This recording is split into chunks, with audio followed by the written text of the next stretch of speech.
Hello, and welcome to the SaaS Leaders Lounge, your premier podcast for insights into the technology world. I'm your host, Ramon, and today in our AI series, we are delighted to welcome Jonathon Wall, a trailblazer in the field of AI and the mastermind behind Casillon AI. Jonathan's career spans over 2 decades, during which he has seamlessly transitioned from traditional recruitment methodologies to pioneering AI-driven talent acquisition strategies. Jonathan, it's an absolute pleasure to have you with us. How are you today and where are you joining us from? Hey, Ramon. Nice to join you guys today as well. And I'm from the San Francisco Bay Area. Brilliant. Lovely place, I must say. I guess it's much hotter where I am in London at the moment. Yeah, we're getting a bit of a storm today. Oh, okay. Similar here, to be honest. I got drenched on my way into work. So, yeah, we're having similar experiences, I guess. But, Jonathan, to dive straight into it, are you able to walk us through your journey from foundational days of recruitment to embracing AI and automation at Casillon AI? Sure. Yeah, and I think my journey is a little bit unique because I've bridged several major technological advances, and so I started recruiting with literally a 6 foot table, a phone, and a stack of files. And I had to make 125 cold calls every day. I literally had to spend 4 hours on the phone every day. The technology at play there was literally my boss listening to every call and that kind of thing. And at that point, even in the late 90s, I was like, there just has to be a better way than this. And I think that kind of sparked just continuous kind of questioning about, can we do this better? Is there an easier, better, more efficient way? And I've carried that throughout my career. And so that's why I've started focusing on automation, several years ago. I was a co-founder in an AI for a talent acquisition startup about 10 years ago, where we were building recommendation engines before we knew what recommendations engines were. And it's just been, I think I've always, because of my roots, being so manual and, being really pretty miserable, I've always tried to find better ways for us to, kind of apply our craft. And, I've been very passionate about how AI can impact the recruiting space specifically, because a lot of what we do has changed over the years, and especially as SaaS has blown up, a lot of the recruiting job has turned into a lot of system maintenance and versus really having time to focus on people. So where we went from spending 125 phone calls and being on the phone all day, now it's like you're spending most of your time working in a system that has nothing to do with actually interacting with people. Yeah, completely agree with yourself. I've been in the recruitment scene for about 7 years in total, but yeah, I think it's inspiring to see the solutions you're providing and how it can make a major difference through talent acquisition. Touching on that, I've seen you've made significant strides through AI. Are you able to highlight any key innovation or feature that truly embodies your vision?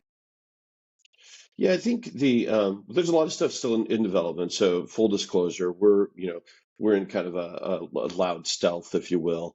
But I think what I've focused on is utility, and so I think that with utility you have value generally, and if it has enough utility, obviously. And so I think one of the cooler things that demonstrates the ability of just a regular user to think logically and be able to create something was I was invited to do a demo day for a VC, and it was very early in our journey. I didn't really have kind of a fully built product. I had a lot of ideas and really nothing that I felt really comfortable showing until I got to a point, and it was actually right after OpenAI's demo day, where I had a couple of light bulb moments. And what I realized is there were a few things that when I was a leader of talent acquisition in my last company, it was just a cybersecurity company.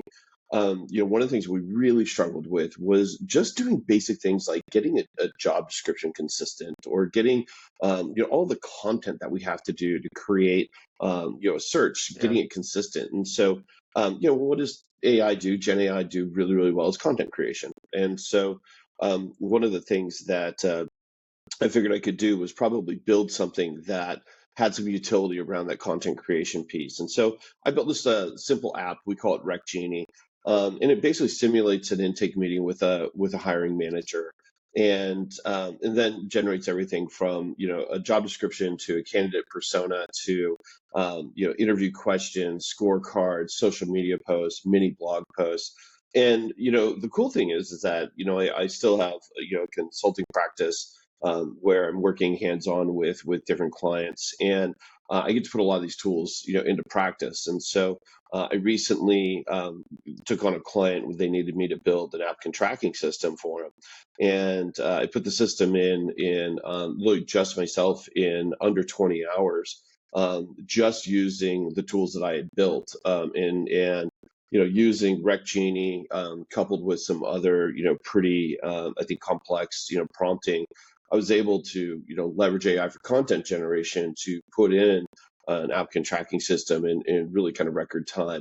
So I think that when we think about the utility of AI, I think a lot of it is about how can we move beyond kind of in a weird way. I think it's actually like democratizing software development, because somebody like myself, who I'm not a coder, I have a pretty deep understanding of technology and understand how things work, but I don't code. But I can use a no-code solution to develop something like RecGenie, and then I can use just some logic and prompting to effectively automate a whole kind of part of the workflow, just to create or put in an applicant tracking system. And I've put in multiple applicant tracking systems. I've done lots of integrations. I've never done one in 20 hours alone, and being able to do that with the help of AI, I think, is a testament to what we really have in front of us right now. That's groundbreaking, I must say, including what you've mentioned about RecGenie. I think your innovation clearly demonstrates how AI can enhance and also streamline the talent acquisition process, which is going to set new industry standards. I've been following kind of your post on LinkedIn and also what you've done outside of work. Your insights on ecosystem-based recruitment, as discussed regarding Good Time, are intriguing. How does Casillon integrate into the ecosystem to optimize recruitment? Yeah, I think the as I mentioned in the previous answer, kind of one of the things that has happened in the last 20 years, and especially I think a lot of it's just tied to the way that software changed and how it's delivered. So when we saw the advent of SaaS, right? And again, I've been fortunate to see the internet, SaaS, AI, these different components. And when we saw the ability to really deliver software as a service, we saw an explosion of tools. And if you look at the ecosystem, or the only way to actually build a tech solution for recruiting today is you have to build tech stack. You have to build into an ecosystem that generally revolves around the applicant tracking system. So one of the things that I think is just fascinating is Greenhouse. So really common, one of the top three applicant tracking systems out there, especially in tech. Greenhouse alone has over 400 pre-set integrations. 400 integrations. Imagine that, right? And so if you've got a market that has over 2,000 SaaS solutions, Greenhouse alone has 400 integrations, right? So ecosystem is the play. But what does that mean for recruiters? What it means for recruiters is we have to learn and manage, on average, about 4 to 5 different systems. If you think about your sourcing system, you think about your applicant tracking system, you go into, thinking about anything you're doing for, advertising and aggregation.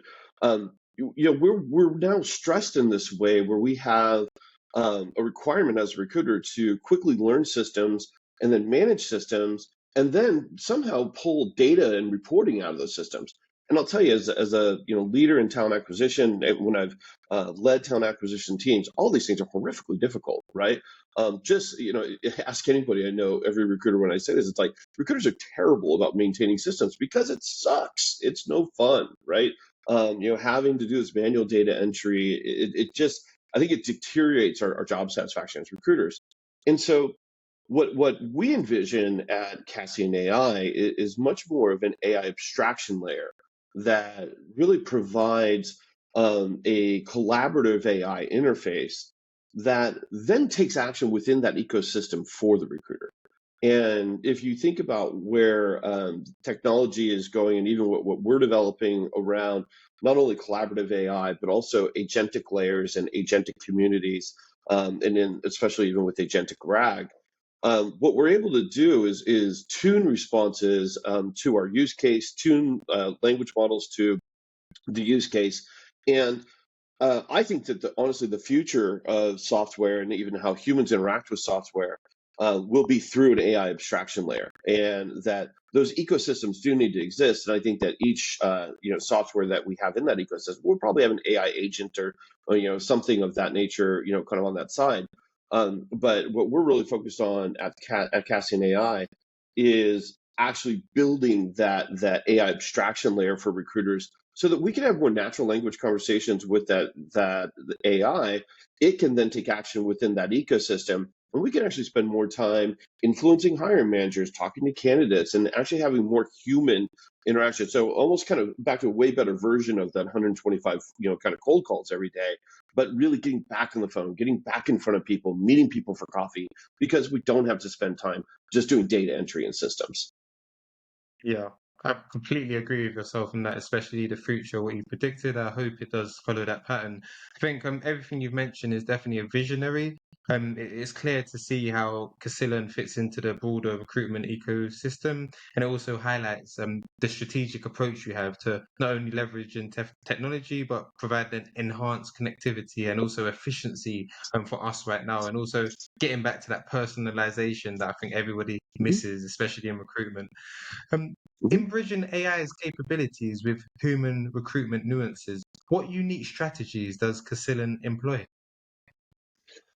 I think again, what I think it becomes very unique is um, the idea of multimodal, highly collaborative AI UX. Um, if you think about where recruiters work, right? If you're working, in the metro, if you're working on, the San Francisco Bay Area, I mean, I can't tell you how often I've just been on BART, interacting with candidates. We all do phone calls in our car. We all interact with, hiring managers here and there. I think that one of the things that is going to be critical as we move forward is we meet the recruiter where they are, and we work where they work.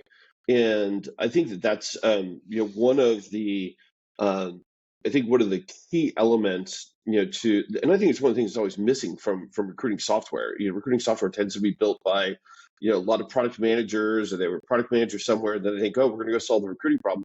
It's rarely built by recruiters, because we're so busy dealing with all these other things maybe. But I think that the way to get back to having more human interactions is to again meet the recruiters where they are, give them a software that actually takes care of a lot of the mundane for them, and allows them to have the more human interactions. And um, and I think that there's a lot of energy that's been put into kind of recommendation engines and resume sorting and that kind of thing. That's a little bit. I think that's a bit of a powder keg waiting to go off, just with the amount of bots talking to bots, and kind of all of the issues around human impact decisions. So our focus is really on putting tools into the hands of the recruiters that enable them to have better quality human interactions. Yeah, and I guess that offers a more enriched and empathetic hiring experience overall. So definitely a win-win situation for all parties. In regards Yeah, to the strategies you're employing. there. But one of the things, just on that, to finish that thought, is Yeah. our tagline is really collaborative AI for a more humane recruiting experience. And I think that's really kind of at the heart of it. Is again, recruiters have had so much kind of bandwidth kind of pulled away into systems. We're building a system that will give that bandwidth back. Brilliant. I'll definitely be a user, or I'm sure my clients would be as well, of Casillon when it definitely goes full steam ahead.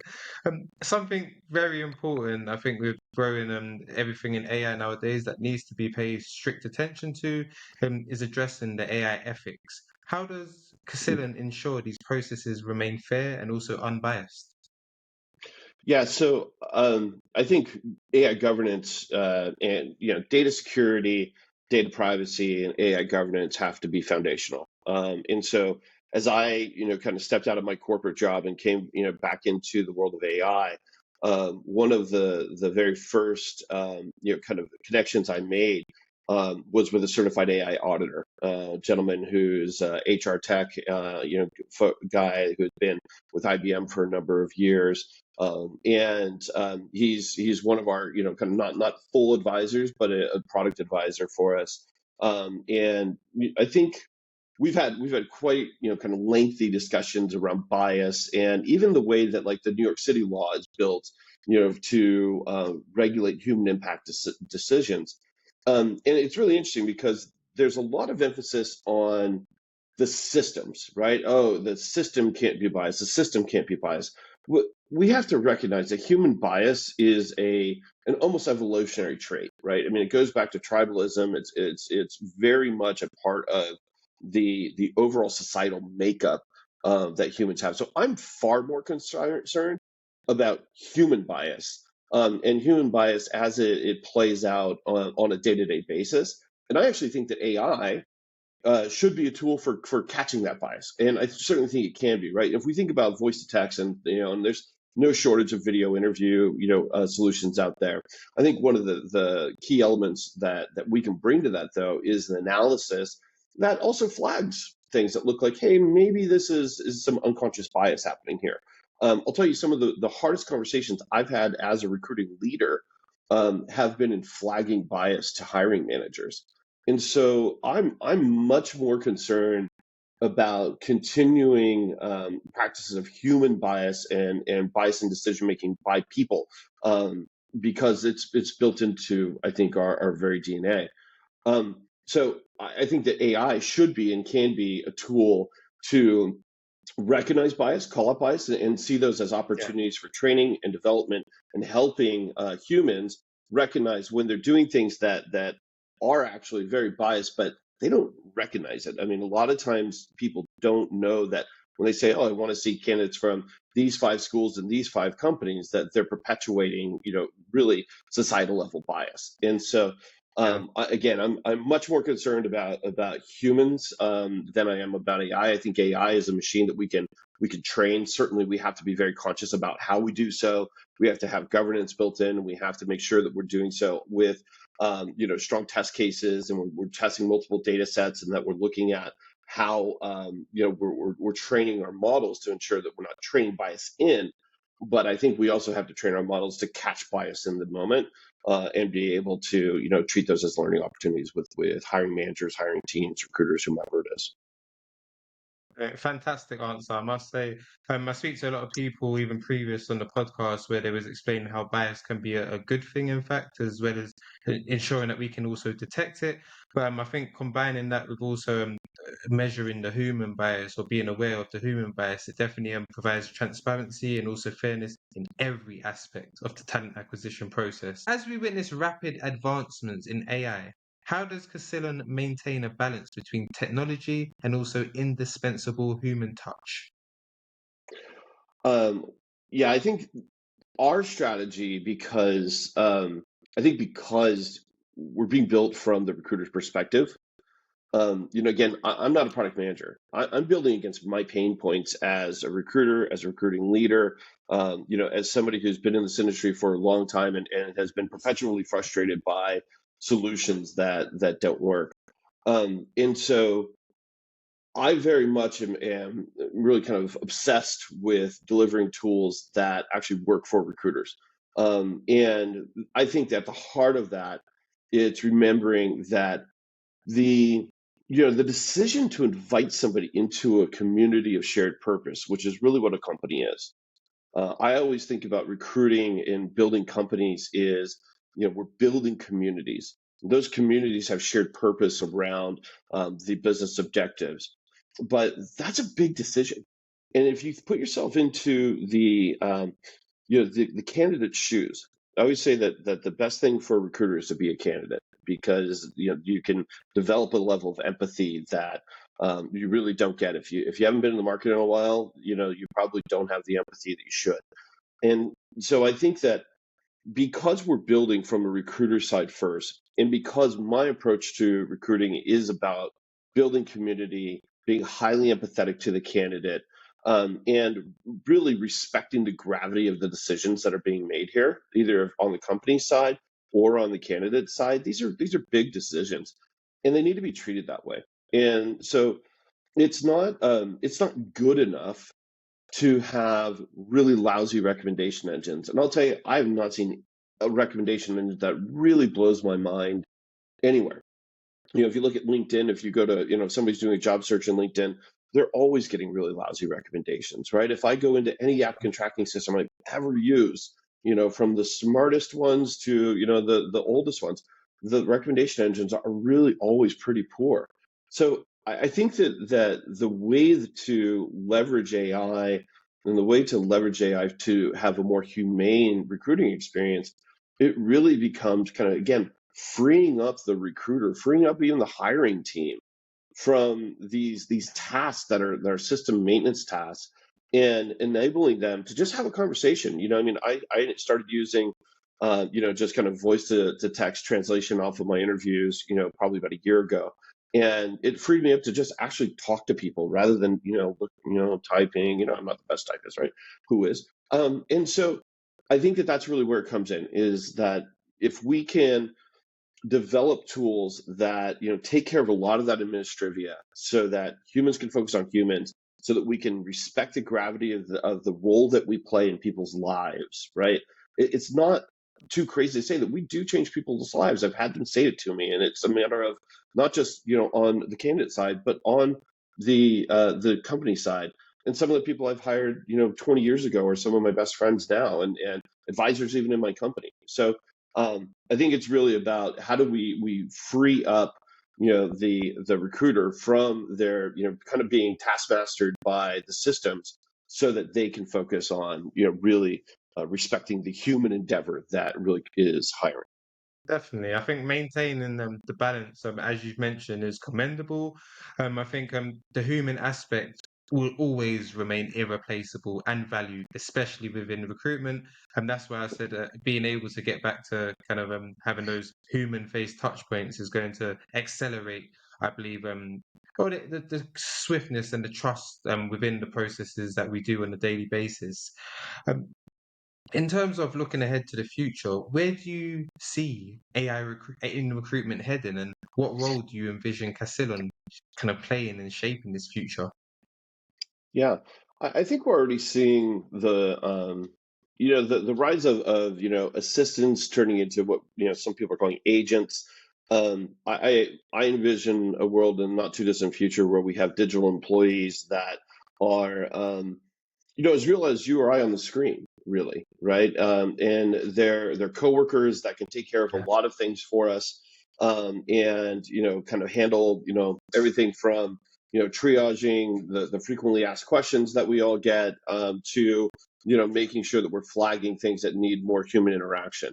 And so I really do think that the future is going to be around the digital worker. I think that that's where the AI is going to boost productivity. I do think that the reality of it is that when we're talking about productivity gains and economic gains from AI, it's not about replacing workers. It's actually about expanding the bandwidth of workers, especially knowledge workers, so that they can actually think more, be more creative, actually interact with humans more.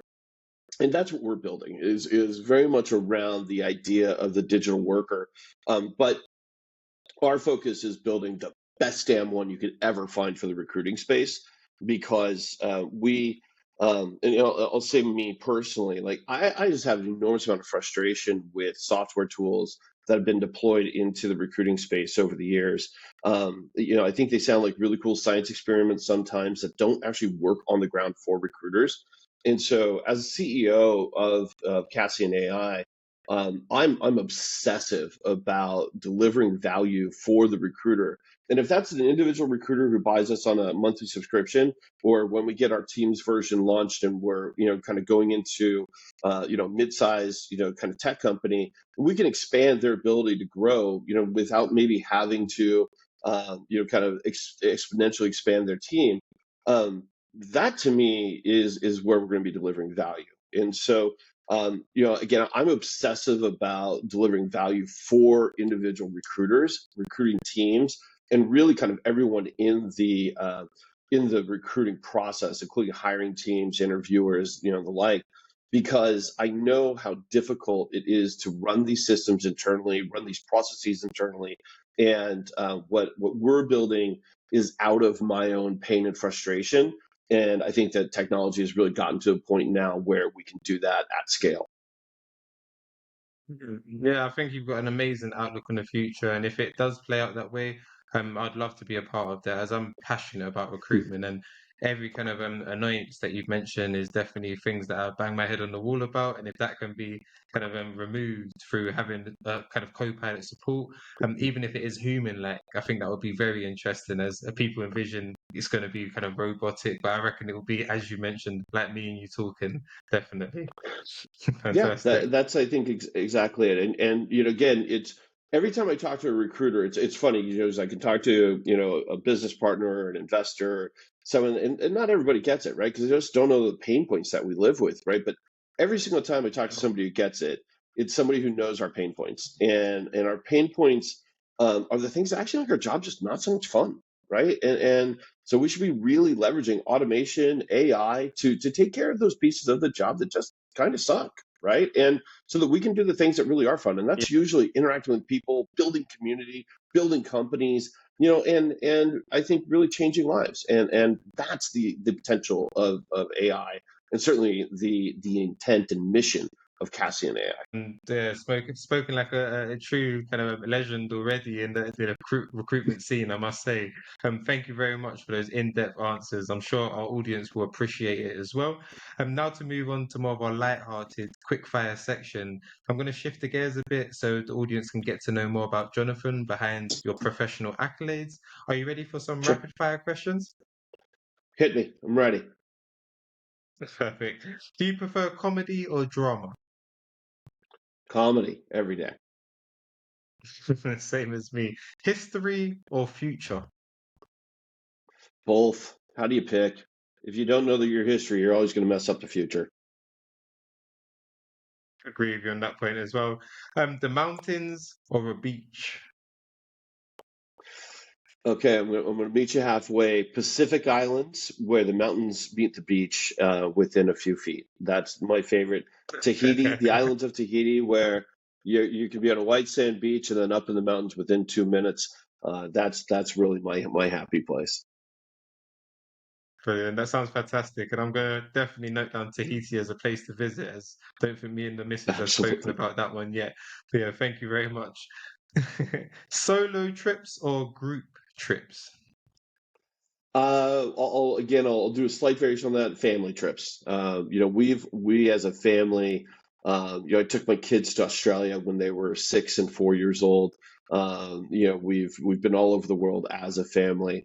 I think we did one vacation early on where we were on a bus with other people. We said, forget about this. We're just going to go do our own thing. So I was a really early user of TripAdvisor back in the very early 2000s, doing my own research, booking our own excursions, all our own stuff, renting a car. My favorite thing is to land somewhere, rent a car, go to a grocery store, see how people eat, see how people live, and then kind of embrace that while we're there.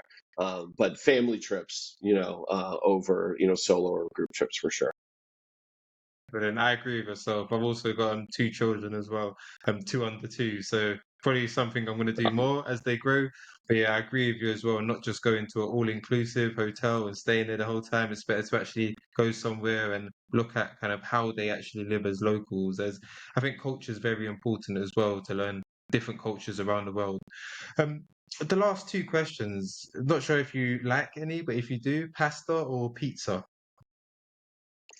Oh, pizza all day long. And I will weigh in on the debate of pineapple absolutely has a place on pizza. I'm a California kid. I grew up in the San Francisco Bay Area, and so I have a take on pizza that's different than a New Yorker or something like that. California pizza, I'm a pretty happy guy with that. It sounds like we're similar to the debate with me and my partner, as I'm not really into the pineapple, but she loves it. So I just tend to get half and half nowadays when we order. Brilliant. Everyone's happy. Online? Yeah, it's true. It's true. And last question, online shopping or in-store shopping? There's really kind of a place for both, honestly. I'll tell you, to give you, you have two under two. I had two under two at one time. My kids are just about 16 months apart. But Yeah, recently, my daughter really wanted to, find a particular dress for an anniversary with her boyfriend. And so I found myself in a dress shop that was apparently it was the weekend before homecoming in California, which was big kind of thing. And so I found yeah, myself in a store with my 23-year-old daughter, but surrounded by 100 high school young women who were getting their homecoming dresses. And that experience definitely made me want to go shop online. But at the same time, it was a really fun day and a way to spend some time with my daughter. And so there are, I think, you got to do both. So there's utility in online shopping, but it's hard to kind of extract away kind of the memories that get formed sometimes just by going shopping, and they can be these really fun special moments that you think back on over time. So yeah, I don't think you can do everything one way or another. You always have to have balance, in most things in life, I'd say. it's true. It's true. I completely agree with yourself, and I couldn't imagine being in that situation. It'll probably make me start sweating a little bit. I can imagine. But yeah, It sounds like you overall, we might be like there at some point. to. Yeah, I know. To be honest, she loves to go ballet already, so I've bought a couple dresses for her, but they're mainly kind of Disney characters such as your Elsas and so on. But I That's guess that's I'm how it already, starts. yeah, it's true. It's That's how it true. starts. So it's great But and it's beautiful. It's wonderful. yeah, yeah, definitely. Again, I'm looking forward to that. So on the podcast, we like to keep a collaborative nature. We also always have our previous guests ask a question for the next, and we're going to keep that going on this podcast right now, this episode. So previously, we had a gentleman called Karthik. He's the founder of Armilla AI. They're basically a provider of risk mitigation against transfer Mhm. solutions on a mission to kind of safely deploy cutting edge security within AI. But his message for yourself ultimately is, how do you measure the return on investment of your AI solution, ensuring it's kind of delivers tangible top line or bottom line benefits? And also, how do you assist companies in realizing that return on investment?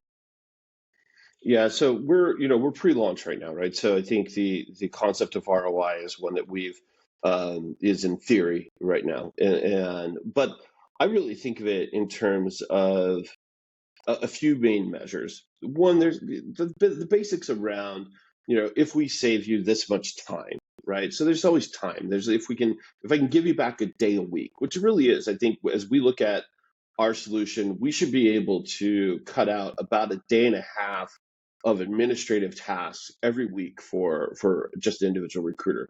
If we think about a recruiting leader, we could probably give them back about 2 days in their week to focus on other things because reporting will be easier. The managing of a team will be easier. Understanding, kind of overall, like, even headcount goals and how to build towards them. Having collaborative AI that can help you understand, actually what experiments worked and what didn't work last time. And so when we look at it, I look at the overall ecosystem of systems that we need to pull data from. And so there's an ease of use that I think will be an ROI, in our world. I think another is, collaborative decision making, and that decision making impacting all recruiting metrics, right? And so if you can drive down your cost per hire, your time to fill, all of those kind of key metrics, drive up quality of hire by actually focusing on things that matter, but also having greater data insights and analytics, right? And having even predictive analytics. Those pieces impact every metric that we have. And so, I envision, setting baselines around your key metrics as a company, agreeing on what key metrics we're going to use going forward, and then measuring the impact on those key metrics. Because my very strong hypothesis is that we should be able to positively impact every measure that you use to determine the health of your recruiting organization. So that's how we really think about ROI. And I think on a very personal level, for the recruiter themselves, we want them to like their job again. I mean, like, think about all those things that kind of have you banging True. your head against the wall. I want you to as a recruiter, if you're using Casillon AI, it's the thing that made you love your job again. And that to me is the highest ROI I could probably ever deliver. Brilliant. No, it's a wonderful answer. I love the equation you gave there, and then I guess it's just the enjoyment, the effectiveness, on your kind of enjoyment of the workforce, how you feel. I think it's great to put a smile back on people's faces, and if a kind of a AI software is allowing you to do that, that's definitely having a great effect overall.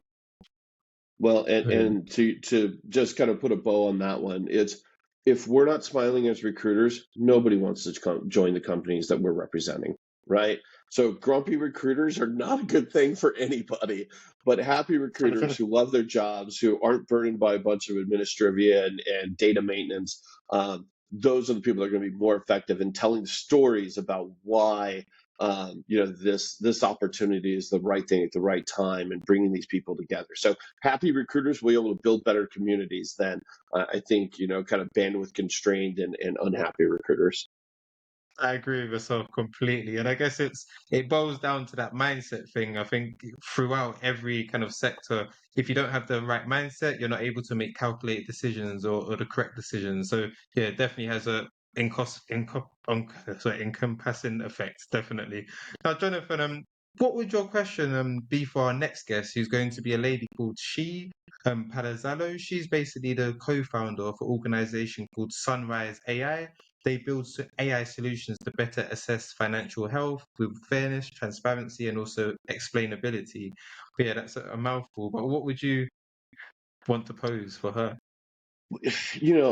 That's it's an interesting space because um, it is an area that we're seeing increased regulation, right? We're talking about human impact decisions of AI, and it sounds like what she's probably looking at is how to mitigate bias and increase equality in those. Yeah. I think that one of the key questions that I would probably have uh, for her is really about um, kind of lessons learned from fintech and even kind of the last 20 years of machine learning based decision making, right? If you look at our credit scores, there even been in the United States, we've seen sentencing guidelines that have been driven by machine learning recommendations. There's I think we have more data around the positive and negative effects of machine-based recommendations, in these types of decisions than we do in most things. So I think my question for her would be, I guess, really, what are you going to do differently this time that would, mitigate against bias and really up level equality? And maybe it's a softball, but I think that, kind of that's a really interesting question of like, we've been there for a long time. What can we do differently so that we actually avoid that now, other than human in the loop, because we all know human in the loop. It's true. And that's a great question. And please do tune into the next episode to hear our answer. If there's ever opportunity to connect guests together to discuss more about it, I'll be more than happy to do so. But overall, thank you so much for joining us. Before we conclude, are you able to share where our audience can learn more about your work and also Casillon? Yeah, so we are a little bit stealth right now, but I think by the time this airs, we'll have Casillon AI up. You'll be able to join our wait list for the we're calling virtual recruiting assistant, although it's going to be much more complex than that. We also will have Rec Genie available on the Mind Studio app, where you can go and check out. There's a lot of really interesting no-code apps built there. So Rec Genie will be available probably for free use by the time this airs. But Casillon AI, so just CASSILLON.ai. And just to put a bow on it, I have a daughter named Cassidy and I have a son named Dylan. And so we combine their names together, and that's how we have Cassian. So yeah, family kind of routed, kind of throughout everything with us. And so Casillon.ai to learn more about what we're doing and join our waitlist and find Rec Genie on the Mind Studio app at uai.ai. Perfect. Beautiful name as well. Thank you so much for sharing your journey with us, your valuable insights, and also the exciting progress of Casillon AI. I'll be sure to put all the details you've just mentioned in the About Us under the YouTube, Spotify, and also Apple Music. But yeah, it's been an enlightening and engaging conversation. To our listeners, thank you very much for tuning in. Don't forget to subscribe to SaaS Leaders Lounge on your favorite podcast platform to catch all episodes of our AI series and much more. We have a stellar lineup of guests just like Jonathon, and their insights are not to be missed. Until next time, continue to explore the boundaries of innovation and leadership in SaaS. Farewell for now. Take care, Jonathon. Thanks, Ramon. Take care.